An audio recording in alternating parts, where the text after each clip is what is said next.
Hi there, I'm Linda and this is Huttons Valley Permaculture. Today I'm in the kitchen.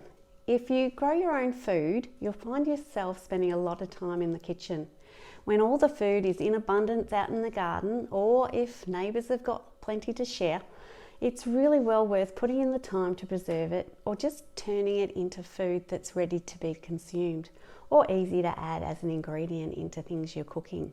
So I hope to be showing you what I do in the kitchen, because this is what it's really all about. This is why I'm living a permaculture lifestyle, so that I've got quality food, but you just need to put in the time. So let's get started with today's recipe. Today I'm going to make a wild fruit soda using limes that I've got from my neighbour, some organic ginger that I've sourced in town, some of my honey, it's raw honey, it's cold down here so that's why it's all crystallised, and just some chlorine-free water. Now if you're going to be making this, just make sure your water is chlorine-free. You can ensure that if you're on town water, just by putting water in a container the night before and leaving it out, and that chlorine sort of releases and it's right to go. The wild in the name actually refers to the yeasts that are present on the organic fruit. And that's what's going to be used to do the fermenting. You don't add in any extra yeast, it's just relying on that wild yeast in the atmosphere. Now really you can make this soda with just your fruit and water, but you'll find that the recipe moves along a lot quicker if you add in a food source for the yeast and add in a starter. Now I'm going to be using some of my kombucha. I'm just about ready to make a new lot of kombucha, but there'll be enough for me to add my half a cup to my 1 litre to do today's recipe. So for today's recipe, you just need to have half a cup of some sort of fruit.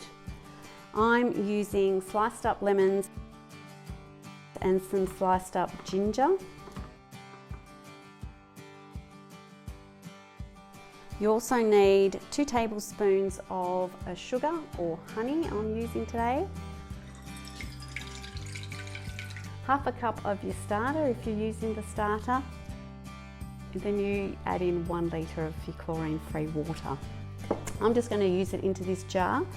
Whatever vessel you use, make sure you've got a lid, and make sure that when you add all your ingredients, there's still some head space at the top, because when it starts to carbonate, you do need that space so that it won't explode the jar. Once you've gathered your ingredients, all you do is add it all into your fermenting vessel.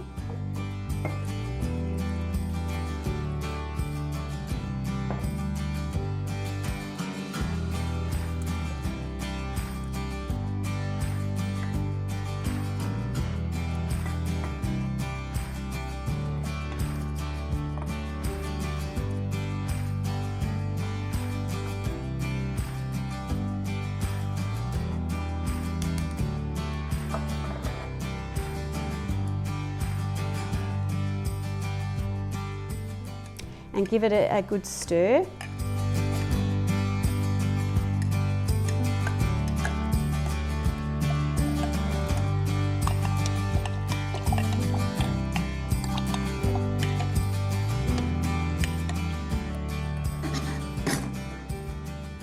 Okay, so that's ready now, just to leave and sit and ferment.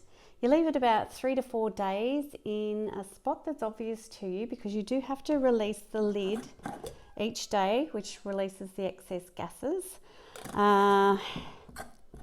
It's best out of full sunlight too, so just, at the end of your bench so the sun can't get it. I do tend to stir it a few times during the day. It just moves the fermentation process on a little bit, but you don't have to do that.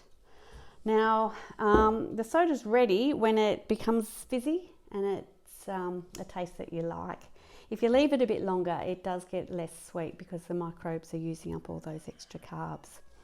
But what I thought I'd show you today was a soda that I got going 2 days ago. It's a finger lime soda that one of my neighbours has generously given me. I've got very generous neighbours. I do have an airlock on this one, which is just something I use occasionally, and when I've got one spare. But I have been stirring this 3 times a day. So I'll just do that now. It does sort of fizz up a little bit. I've got this jar a bit too full because it's easier if you've got some space at the top and you don't get it all over you.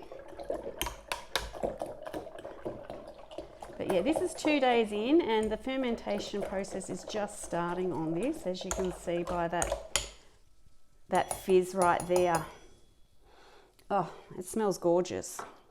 Now I've made one of this before and they taste delicious.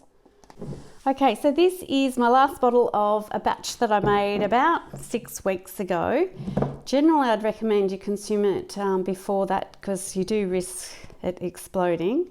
I've opened one recently and it was okay, so I'm hoping this last one will go okay and not hit the roof. I would recommend opening over the sink just in case, but I'm going to give it a go right in front of you now. So I'll open it carefully. Probably best away from you a bit.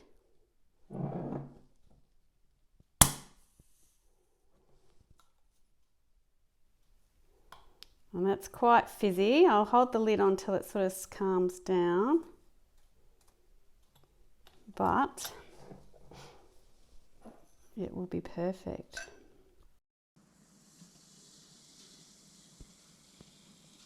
So there you have it. There's my finger lime soda ready to be enjoyed. And it won't be too long before I'm enjoying a lemon ginger soda. So why don't you give it a go? They're just delicious. If you've made wild fruit sodas before, please leave a comment and let us know what flavours you prefer. So thanks for joining me. I'll catch you next time and bye for now. Cheers.